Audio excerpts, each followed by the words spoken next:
शास्त्र कुरा बुझ्दै गएको। अब भर्खर यही शास्त्रले जुठो खाने पनि कुकुर भइन्छ भन्दै थियो, त्यो पनि यही शास्त्रमा लेखाएको। र एक ग्रास जुठो खाएको सबै पाप नाश भयो अरे, यो पनि यही शास्त्रमा लेखाएको।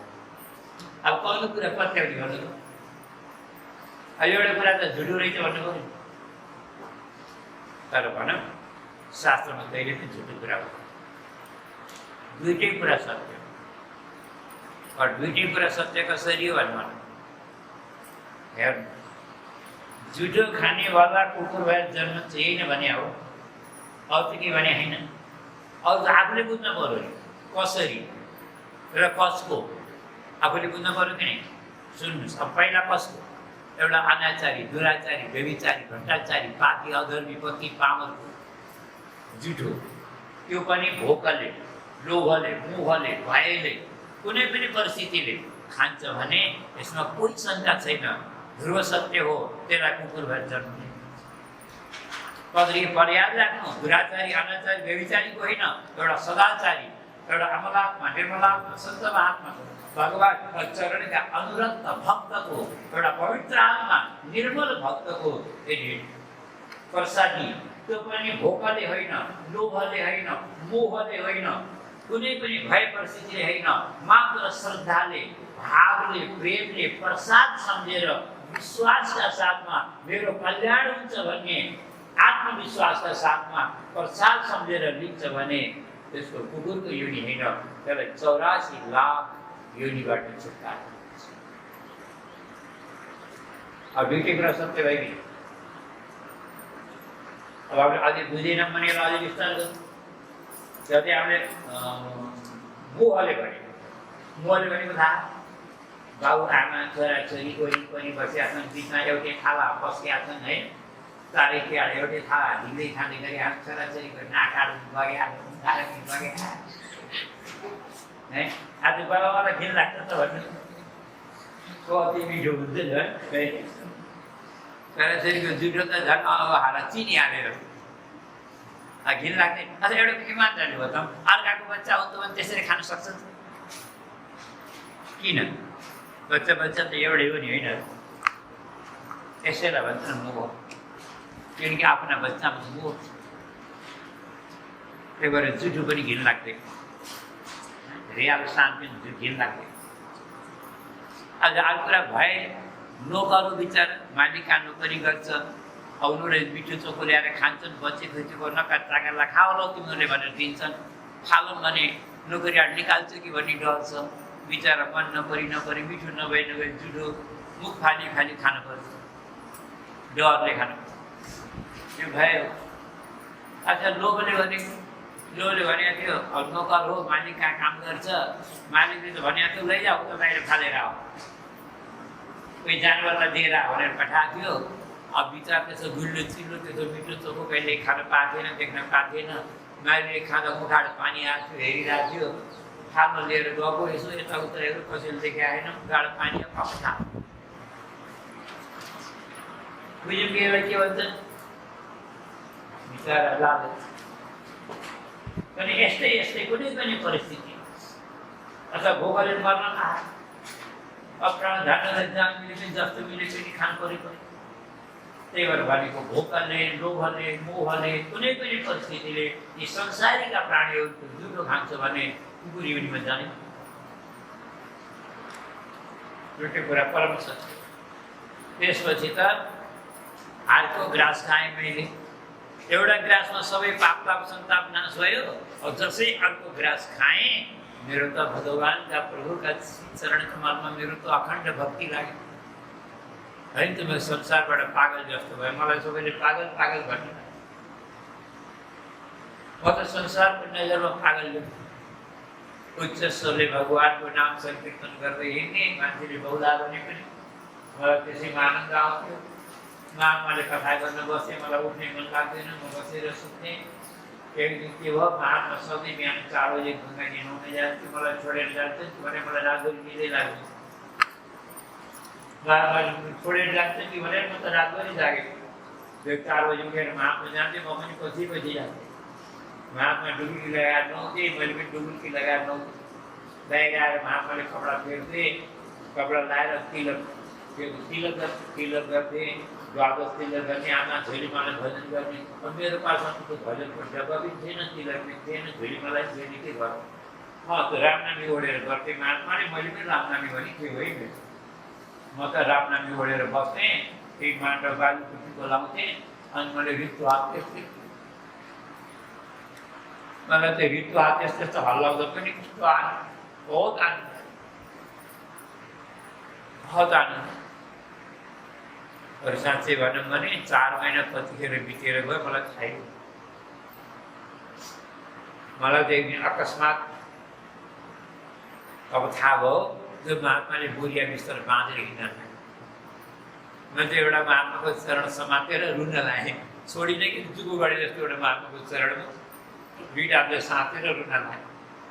मैले भने मलाई छोडेर नजानुहोस्, अब हजुरहरू बिना म बाँच्न सक्दिनँ। अब या त मलाई सँगै लिएर जाऊ है, या फेरि मेरो लागि हजुरहरू यहाँ अझै बस्नुहोस्। महात्माले पनि हामी दुइटै काम गर्न सक्दैनौँ। त्यसलाई अब तिम्रो लागि हामी यहाँ बस्यौँ भने संसारको मोह माया छोडेर आफ्ना छोराछोरी नाति नातिना घरमा कस्ता थिए ती छोडेर जोगी भयौँ। अब एउटा अवधित बालकको मायामा मोहमा परेर यहाँ बस्न लाग्यो भने भोलि हामीलाई के भन्छ संसार है। अनि यो मोहको बन्धन हामीले झेल्नु पर्दैन। त्यही भएर तिम्रो लागि हामी यहाँ बस्नै सक्दैनौँ। ल रह्यो सँगै लिएर जाने कुरा, यो गर्न सक्थ्यौँ, तर पनि हामीलाई गर्न मिल्दैन। किन? अब तिमीलाई लिएर गयौँ भने यो दुनियाँले मान्छेले गाउँले तिम्रो भागको कसैले देख्दैन, किन लगो भन्ने कसैले बुझ्दैन। बच्चाको मानमा कति श्रद्धा थियो, प्रेम भाव थियो, आफै गएको भने कसैले बुझ्छ त। भोलि सबैले एउटै कुरा भन्छन्, जोगीहरू अचल मातेर गहना खाने छैन, सानसाना बच्चा पनि उठाउन थाले, बच्चा भगाएर लिएर जान थाले भन्छन्। अब हामीलाई त लौरो लिएर हाम्रो पछाडि पर्छन्, लखेट्न थाले। हामीलाई त गाउँमा अलिअलि भिक्षा त्यसो 2-4 मुठीको भिक्षा लिनु त्यो पनि बन्द हुन्छ। त्यो भएर बाबु हामीलाई त्यस्तो सङ्कटमा नहाल, हामी तिमीलाई लैजान सक्दैनौँ बाबु। बरु एउटा कुरा हामी गर्न सक्छौँ है, के तिमीलाई साँच्चै भगवानमा यदि सच्चै प्रेम छ, श्रद्धा छ, भगवानलाई प्राप्त गर्न चाहन्छौ भने उपाय बताउन सक्छौ। चाहिएको त यही टाउकै हो कि यो त होइन, उपाय बताउन सक्छौ। के भन्दा भगवानलाई प्राप्त गर्नको लागि मान्छे कहीँ जानु पर्दैन। ध्यान दिनु, किन? भगवानलाई प्राप्त गर्नको लागि बरु जाग्नुपर्छ, भाग्नु पर्दैन। किनकि भाग्ने मान्छेले भगवानलाई कहिले प्राप्त गर्दैन। जाग्ने भनेको के हो भने चेतना जगाउने, आफ्नो आत्मविश्वास बढाउने, आफ्नो भक्ति जगाउने, आफ्नो भजन बढाउने। अझ जति महाभक्तहरूले भगवानलाई प्राप्त गरे, भजन गरेरै त प्राप्त गरे होइन। मीरा कलियुगमै जन्मे थिए, कोही सतयुग तीर्थ द्वापरमा जन्मेकी होइन कि। यही कलियुगमा राजस्थानको राणा खानदानमा जन्मेकी हुन्। तर उनले मरेर के गर्छ भन्ने कुरा छोड्नु, जिउँदै शरीरैसित भगवानलाई प्राप्त गरे। शरीरै द्वारकाधीश भगवानको शरीर भन्ने, द्वारकाधीश भगवानको श्री विग्रहमै शरीरै बिग भयो, लाएको कपडा मात्रै बाहिर रह्यो। कल्पना गर्नु, मीराबाई कोही सत्यको कथा होइन। भजन गर्ने भने असम्भव। नरसिंह मेहताले 52 बार त कलियुगमै जन्मेर पनि भगवानको दर्शन पाए। 52 बार, कहिले प्रत्यक्ष कहिले अप्रत्यक्ष। अहिले भर्खर अगाडि बनाउनु अस्तु भने भक्तवत्सल भगवानको, भक्तवत्सल भगवानको। भगवानलाई प्राप्त गर्नुको लागि हामी वास्तवमा भन्ने भने भाग्ने होइन, जाग्ने हो। आफ्नो आत्मचेतनालाई जगाउने हो, आफ्नो भक्ति, आस्था, विश्वास, प्रेमलाई बढाउने हो। कहीँ जानु पर्दैन। भगवान त सब जगह हुनुहुन्छ, हरिव्यापक सर्वत्र समान। जहाँ आस्था और विश्वास छ, मान्छेले भगवानलाई पनि एउटा जग्गामा बाँधेर राख्न थाले, त्यही भएर झगडा हुन थाल्छ। त्यसलाई विचार गरौँ त, झगडा भगवानको कि जग्गाको? एउटा जग्गामा सीमित गरेर झगडा हो। यदि हामीले भगवान्लाई कण कणमा छन्, सब जग्गा छन् भन्ने भने के झगडा हुन्छ? एउटा कुरा ध्यान दिनु, जहाँ राम त्यहाँ अयोध्या, जहाँ कृष्ण त्यहाँ मथुरा वृन्दावन। हामीले त यस्तो विश्वास गरेर हामीलाई यही वृन्दावन। सोच्नु चाहिँ वृन्दावन, आज वृन्दावनको याद आएन। आज झुलन उत्सव भयो, गोपालजी आएर झुलामा झुल्नुभयो। यो हाम्रो व्यासको जति पनि हरियाली कुञ्ज भयो, निकुञ्ज जस्तो वृन्दावन हाम्रो मनमा आउनुपर्छ। भूमिको लागि झगडा गर्ने होइन। हरिदासजीले बाँकी बिहारी प्रकट गर्न सक्नुभयो। हामीले पनि भक्ति गर्ने भने जहाँ हो त्यही प्रकट गर्न सक्छ। आफ्नो भक्ति छैन अनि झगडा मात्रै गरेर एक भएर आज महात्माले नारदजीलाई अनि पूर्व जन्ममा दासी पुत्रलाई माया गरी हृदय लगाए, आफ्नो काखमा बसाए। महात्माले बल्ल हस्त शिरमा राखे र कानमा, दासी पुत्रको कानमा 32 अक्षरको मन्त्र दिए।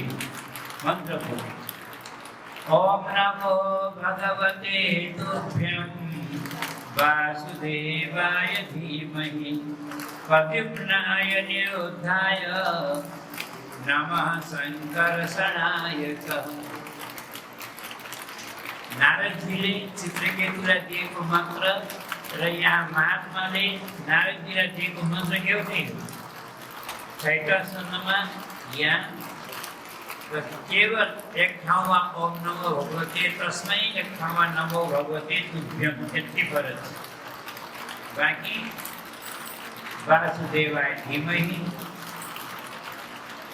अब यो 32 अक्षरको मन्त्र महात्माले बालकका कानमा फुक्ने बित्तिकै बालकको शरीरमा करेन्ट लाग्यो।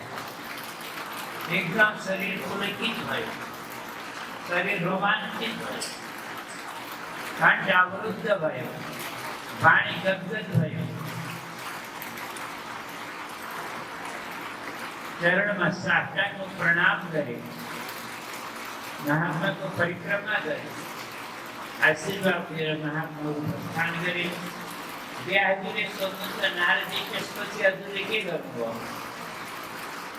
नारदजी भन्नुहुन्छ, म एउटा 5 वर्षको बच्चाले के गर्नु गर्न चाहेर पनि मैले के गर्न सक्छु भन्नु। एउटा 5 वर्षको बालकले के गर्न सक्छ? त्यही पनि मैले सोचेँ, 4 महिनाको सत्सङ्गले एउटा कुरा मैले बुझेँ। महात्माको 4 महिनाको कथा सुनेर मैले एउटा कुरा के बुझेँ भने, नपढेको मान्छे पशु सराउ, विद्या बिनाको मान्छे पशु सराउ। पढ्नु पर्छ, विद्या पढ्नु पर्छ। तो एक दिन मैले मातालाई प्रणाम गरेँ, आफ्नै माता। मैले आज्ञा मागेँ, मातासँग आशीर्वाद मागेँ, माता म पढ्नको लागि काशी जाऊँ, मलाई आशीर्वाद दिनुहोस्, मलाई आज्ञा दिनुहोस्। माता रुन लाग्यो। माता के भन्छ,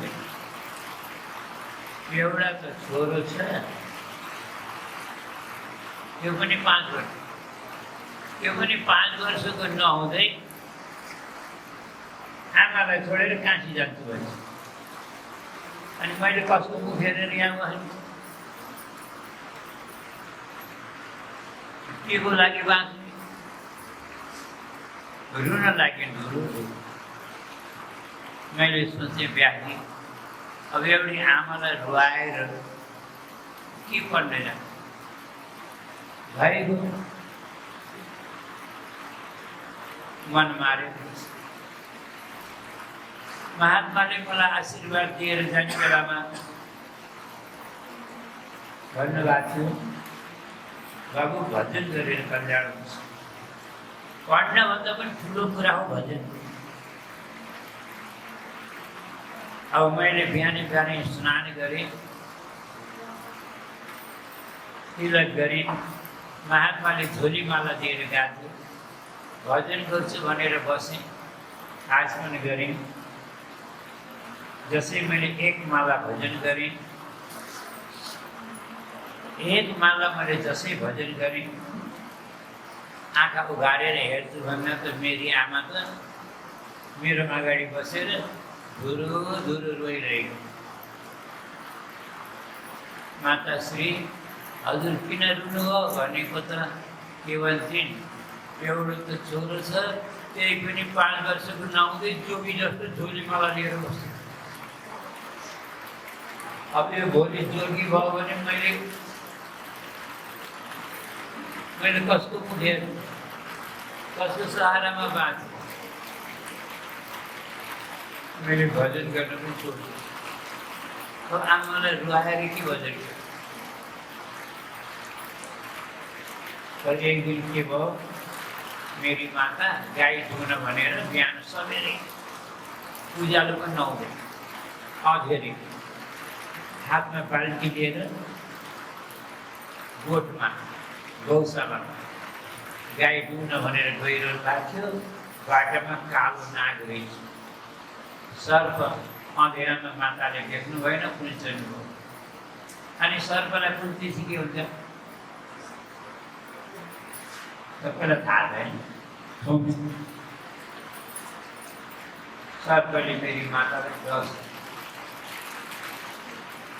मेरी माताले आया भन्न पनि पाउनु भएन तत्काल पञ्चत्व प्राप्त मृत्यु भयो व्यासले भन्नुभयो ओहो कति दुःख 5-10 वर्षको बेरमा एउटै माता थिए त्यो पनि छोडेर गए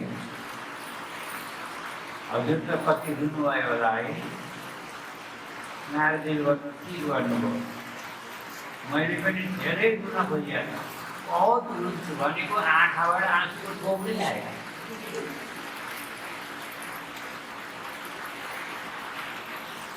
मैले त के माने अनुग्रह मन्यमान प्रातिष्ठम दिशमोत्तरा भगवानको अनुग्रह माने अनि ती भक्तहरूको पुरानो बडा अटपटाउँछ त्यो रुन्ने आमा मरि रुवाई भन्न छोडेर भगवानको अनुग्रह माने गएर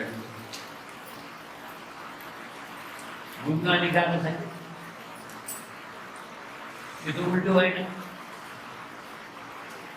यसको तात्पर्य बुझौँ है आमा मरेर म खुसी भएँ भनेको होइन नि फेरि यस्तो नबुझ्नु होला अनर्थ आमा मरेर म खुसी भएँ भन्न खोजेको होइन नारदजीले भन्न खोजेको कुरा के हो भने हेर्नुहोस् हानि लाभ जन्म मृत्यु सुख और दुख रोग और भोग यी सबै हामीले पहिले देखाएर ल्याऊ थाहा चाहिँ छैन महात्माले के भन्छ जो विधिना लेख्दै विधाताले जो लेख्यो भनेको के यहाँ निधाना छैन जन्मेका 6औं दिनका दिन विधाताले लेख्छ भन्छ नि बत्ती बालेर कोठा उज्यालो बनाएर राख्छ नि त्यो लेख्न छैन होला जो विधिना लेख्दै 6ठे रातकै अंक 6औं दिनका दिन यहाँ जो लेख्या 6ठे रातकै अंक राई घटे न तिल बढे रौरे जीव निसन त्यसमा एउटा राईको दाना बराबर पनि घट्दैन र तिल बराबर बढ्दैन लेखेको अनि किन रुनियो र किन आएको अनि रोएर के हुन्छ त भन्नु त्यसो त्यही भएर विधिको विधानलाई जसले मुस्कुराएर स्वीकार गर्छ आफ्नो भाग्यलाई दोष दिँदैन आफ्नो कर्मलाई दोष दिँदैन निरन्तर प्रसन्न रहेर भगवानलाई धन्यवाद दिन्छ हर परिस्थितिलाई जसले भगवानको अनुग्रह मान्छ विश्वास गर्नु होला त्यो एक दिन याद या त त्यसैका घरमा भगवान आउनुहुन्छ या फेरि त्यो भगवानका घरमा जान्छ। हाम्रो एउटा बानी खराब आज के छ, राम्रो भयो भने कसैले भगवानलाई सम्झनु, कसैले भगवानलाई सम्झनु। खास के भन्छ, त्यसै भएको क्या दिनरात एक गरेको मैले, कति मैले पसिना बगाएको, कति रगत पसिना बगाएर बन्द भएको काम त्यसै भएको।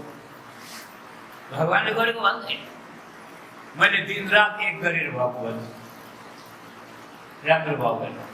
अनि केही कुरा बिग्रो भने अनि मैले दिनरात एक गरेर बिग्रेको भन्दैन फेरि के भन्दा मैले त राम्रै गरेँ नि, भगवानको मर्जी त्यस्तै छु। यो सत्य हो केही भन्नु, मान्छेको बानी कति खराब। यो सत्यलाई यसलाई सत्य मान्नुहुन्छ, बिल्कुल असत्य। सत्य कुरा के हो, हामीले सत्य कुरा बुझ्दैनौँ, त्यही भएर दुःखी हुन्छ। सत्य कुरा यो हो, अगर जीवनमा केही राम्रो भएको छ भने हामीले गरेर होइन, त्यो भगवानको कृपाले भएको हो। अगर केही गलत उल्टो भएको छ भनेदेखि याद राख्नु, त्यो भगवानले गरेर भएको हो, हाम्रो परमात्माले भएको हो।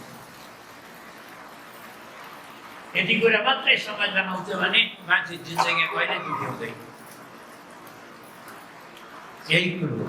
आमा मर्दाखेरि पनि मैले भगवानलाई दोष दिइनँ, म रोइनँ, मलाई रुन आयो। मैले सोचेँ मेरी आमा बहुत राम्रो हुनुहुन्थ्यो, मेरी आमाको बहुत राम्रो स्वभाव थियो, राम्रा मान्छे भगवानलाई पनि खाँचो हुन्छ अरे कि छिटै लाग्छ। त्यही भएर भगवानले बोलाउनु भयो आफ्नो घर। प्राप्तिष्ठं दिशमत्तरम्। अब अर्को कुरा, अब बन्धन भनेको आमाको थियो के त्यो पनि छुट्यो। अब झोलीमाला लिएर जम्दा पनि रुनी, पढ्ने चल्दा रुनी, अब तपस्या गर्न जाँदा त पुरै छोडिदिनु, के हालत होला। अब त पुरुनी मेरो पालो अरू केही झोलीमालाले उत्तर दिशातिर हिँड्यो। जाँदा जाँदा जाँदा जाँदा जाँदा नदी नाला वन पहाड पर्वत उकालो ओह्रालो उबड खाबड जङ्गल भयङ्कर पार गर्दा गर्दा गर्दा म त कहाँ पुगेँ, कहाँ हिमालयको कन्दरा निर्जन वनमा पुगेँ। थकै लाग्यो, हिँड्दा थकै लाग्यो, थाकेँ, भोक प्यास लाग्यो।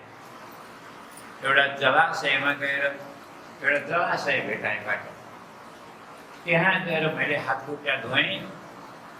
आहा, जलाचमन गऱ्यो, जलपान गऱ्यो। अनि रुखको चौतारीमा बसेर महात्माले दिएको मन्त्र थियो झोलीमाला, एकान्त शान्त मैले जप गर्न थालेँ। मेरो मन भगवानमा अनायास लाग्यो। भजन गर्दा गर्दै गर्दा गर्दा मलाई झोलीमाला छोड्नै मन लाग्यो। मलाई यति आनन्द आयो, यति आनन्द आयो, त्यो माला छोड्नै मन लाग्यो। यो भक्तिको प्रभाव।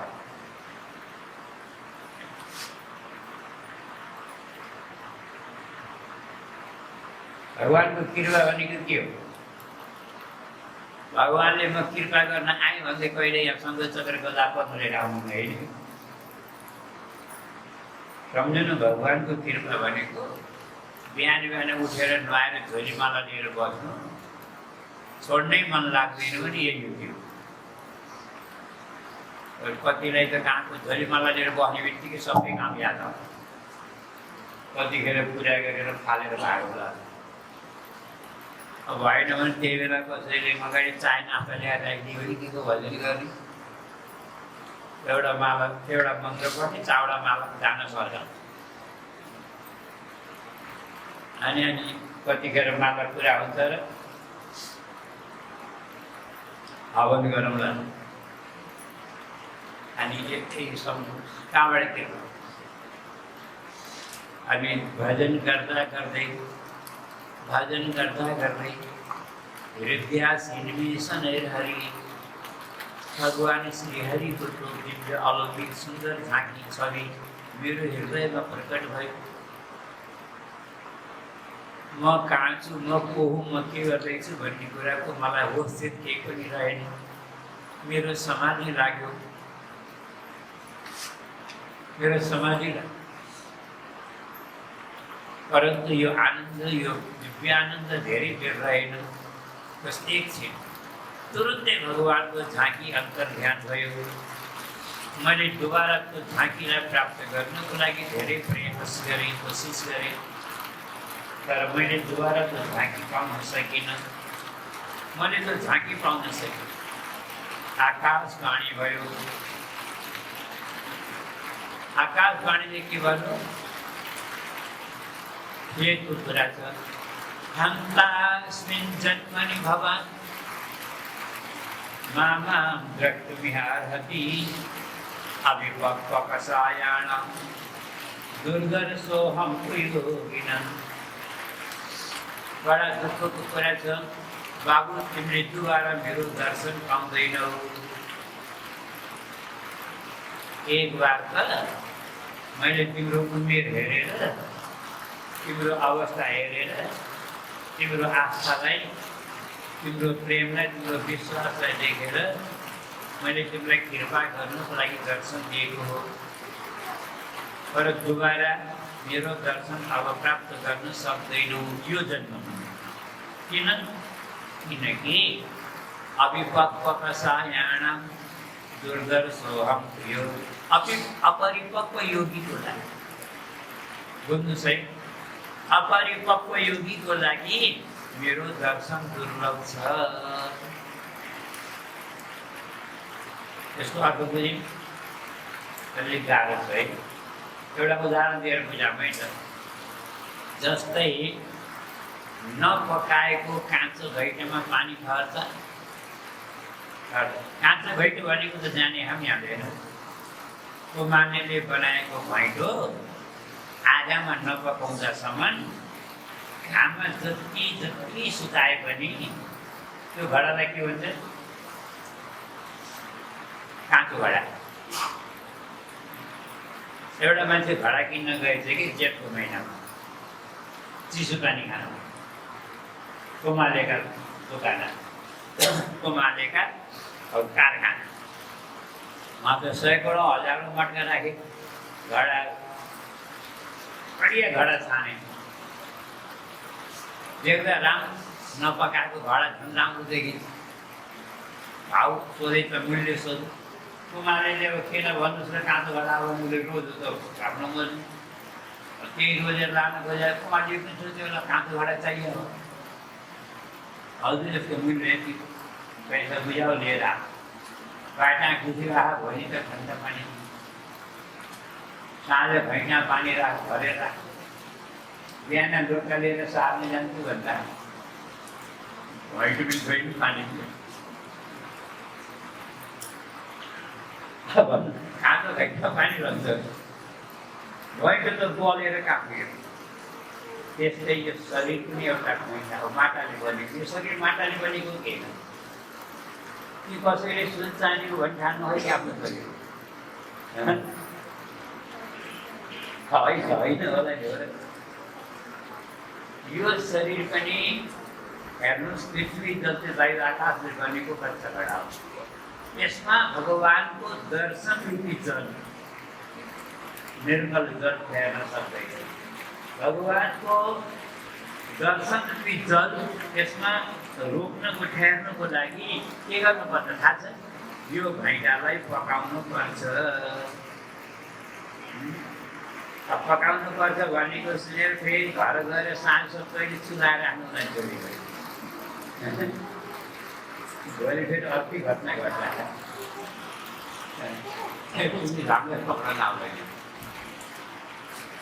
कुरो बुझ्नुहोस् है, यो शरीरलाई पकाउने त हो, तर हाम्रो ग्यासको चुलामा होइन, बाहिर आगोको चुलामा होइन।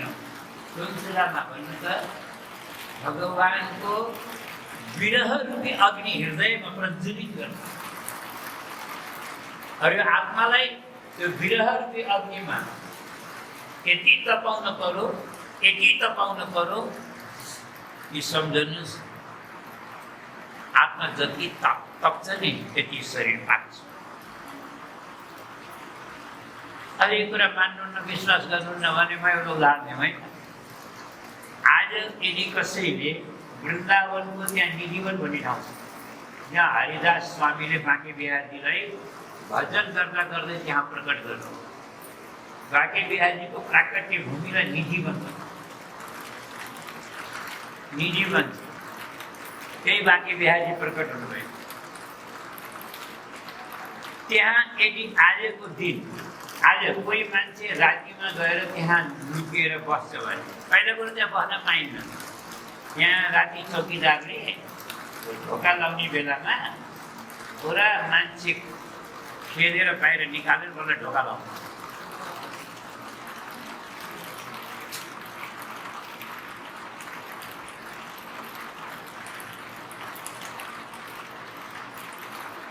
सब मान्छेलाई बाहिर निकालेर ढोका लाउँछ। अर्को त्यो मान्छे जबरजस्तीकै झाडीमा कुञ्जमा त्यहाँ भित्र गुफा पनि छ, पोखरी छ, लुकेर बस्छन् चौकीदारको नजर बचाएर। अगर कोही त्यसरी बसेछन् भने वहाँ त बस्छन्, फेरि बिहान उज्यालो हुँदाखेरि जीवित। हामीले पनि यो घटना देखे हो। हामी वृन्दावन बसेका बेलामा ज्ञान गुजडी कीर्तन पूजा गर्दाखेरि एकजना बङ्गाली महात्मा आएका थिए। मणिजीका घरमा बसेर आत्माराम बोल्थे। उहाँको घरमा बस्दाखेरि उहाँको त्यो घरको माताजीलाई उनले तिहारमा टिको लगाएर दिदी बनायो। उनको चेलाले दिदी बनाएको थियो। चेला कि दिदी बनाले गुरुजी आएका भयो। वृन्दावन आएमा त्यहाँ बस्थे बेला कदा। सालमा 2 सालमा एक बार बुद्धि गराउने मान्छे महात्मा। त्यही दिन हाम्रै अगाडि यो कुरा, हामी त्यही छौँ, हामी त्यही बसेका छौँ घरमा। महात्माले बिहान प्रसादी पाए। अनि माताजी म जाँदैछु, साँझ मेरोलाई भोजन नबनाउनु होला है। यसलाई कहाँ जानुहुन्छ र? चिनेको मूल्य कहीँ छैन कसैको। कहाँ खानुहुन्छ र? बरु अबेला भए पनि हामी बनाउँछौँ नि। नै मेरो केही घर छैन। यसलाई अब जोगीको केही ठेगाना, रम्ते राम्रो भएको। अब म हर साल वृन्दावनमा आउँछु, राधारानीको दर्शन अहिलेसम्म कहिल्यै गर्न पाएँ। अहिले त मैले पनि पक्का सोचेर आएको, दर्शन नगरेसम्म यो दास जाँदैन यहाँ। एउटा कता हुन्छु के हुन्छु, मलाई भोजन नबनाउनु भन्दै गयो। अब हामीलाई के थाहा भने त्यहाँ गयो। अब गयो सिधै निधिवन गएर बसेँ। दिनभरि त जहाँ बसेर भजन गरे पनि भयो, बसेँ। राति त्यहाँ ललिता कुण्ड भन्ने छ, त्यहाँ कुण्ड छ। त्यसको तल गएर त ओडार थियो, ओडारभित्र गएर लुकेर बसेछ। त्यहाँ कहिले चौकीदारले देखेन, मान्छेलाई आउँदा खेलेर बाहिर गए, ताला लगाइ। अब त्यो राति के हो त्यो त कसलाई थाहा, भगवान्लाई थाहा छ।